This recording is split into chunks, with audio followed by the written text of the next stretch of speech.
त्याच सावित्रीबाईंची जयंती आहे, शिक्षणाचं मुलांना शिक्षणासाठी सावित्रीबाईंनी पुढाकार घेतला होता. कशा पद्धतीने अभिवादन का? आज 3 जानेवारी सावित्रीबाईंची जयंती आहे आणि आज आम्ही त्यांना काँग्रेस पक्षाच्या कार्यालयामध्ये अभिवादन केलं आहे. आज अंगणवाडी सेविकांचा पण खूप मोठा कार्यक्रम आहे. आज सावित्रीबाईंनी जो संघर्ष केला त्याच्यामुळेच आम्ही महिला राजकीय क्षेत्रात येऊ शकलो. फक्त महाराष्ट्रात नाही पण देशभरात त्यांना प्रोत्साहन मिळालं. आणि पण आज दुर्दैव असं आहे की एकेकाळी महाराष्ट्र हा पुरोगामी महाराष्ट्र होता, कारण का इथे अनेक महिलांनी संघर्ष करून आमच्यासारख्या मुलींना महिलांना पुढे येण्यासाठी प्रोत्साहित केलं. पण आज तोच पुरोगामी विचाराचा महाराष्ट्र आज कुठेतरी मागे पडला आहे. आज इकडे महिलांवर होणारे अत्याचार आणि अन्याय वाढत आहेत. आज ह्या पुरोगामी महाराष्ट्रात दीन दलित लोकांवर, अल्पसंख्याक लोकांवर हमले आणि अत्याचार होत आहेत. आज दिवसा ढवळे सरपंचांचे खून होत आहेत. बीड असेल, परभणी असेल, बदलापूर असेल, हे प्रकरणं वाढत चालले आहेत. BJPची सत्ता देशात आणि महाराष्ट्रात आल्यापासून एकंदरीत कायदा सुव्यवस्था पूर्ण ढासळला आहे. कोणाला भीती राहिली नाही आहे पोलिसांची.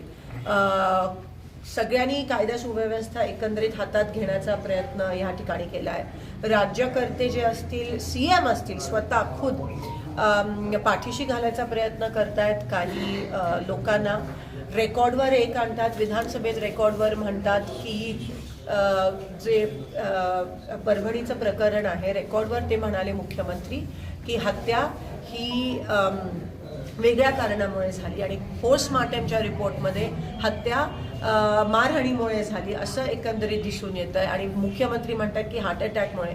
तफावत एवढी आहे, कुठेतरी मुख्यमंत्री असो, सत्ताधारी असो, हे जे खुनी आहेत त्यांना पाठीशी घालण्याचा प्रयत्न करतायत.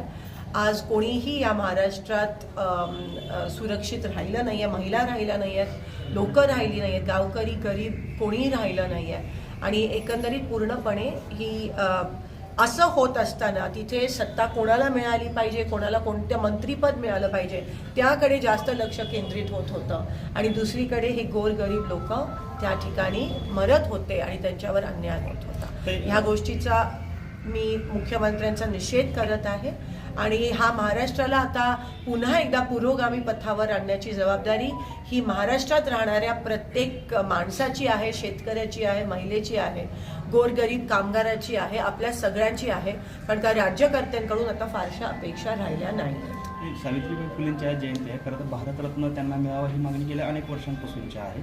आपण त्यामध्ये कशा पद्धतीची? नाही, नक्कीच आम्ही संसदेत ही मागणी मांडली आधी आणि वारंवार त्या ठिकाणी आम्ही ती मागणी करणार आहोत आणि त्यांना नक्की मिळेल अशी आम्ही प्रयत्न करणार. बीडमध्ये मसाजोगचे सरपंच असले संतोष देशमुख यांची हत्या झाली आणि त्या प्रकरणाशी धनंजय मुंडे यांचं नाव जे तिथले स्थानिक लोकप्रतिनिधींशी जोडत आहे, त्यांचा राजीनामा मागितला जातोय.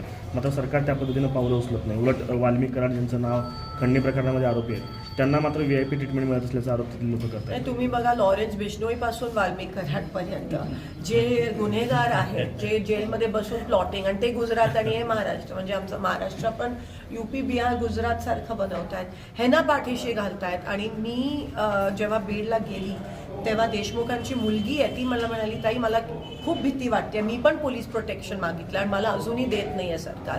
म्हणजे तुम्ही विचार करा किती दहशतीचं वातावरण त्या ठिकाणी निर्माण झालं आहे सगळ्यांवरच एकंदरीत. आणि सरकार 100% पाठीशी घालत आहे.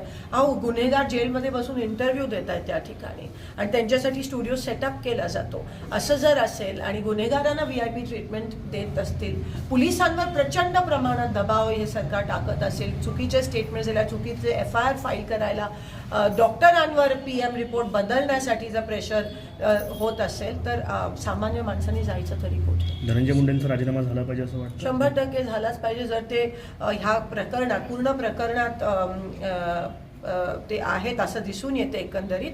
आणि काँग्रेसचं सत्ता असताना वारंवार जेव्हा राजीनामे मागितले जायचे तेव्हा द्यायचे आम्ही, एकंदरीत जबाबदारी घेऊन, नैतिक जबाबदारी घेऊन ते दिले गेले होते, जरी दोषी नसायचे तरी पब्लिक प्रेशरमुळे. पण इथे मला असं वाटतं अतिशय निगरगट्ट आणि अहंकारी सरकार आहे आणि लवकर हलतील असं दिसत नाही. मंत्रिमंडळ स्थापन होऊन अनेक दिवस झाले, मात्र पालकमंत्री अद्याप कुठल्या जिल्ह्याला मिळत नाही. सोलापूरचं दुर्दैव, सोलापूरचं बीजेपीचं नेतृत्व कदाचित कार्यक्षम आहे असं म्हणायला हरकत नाही.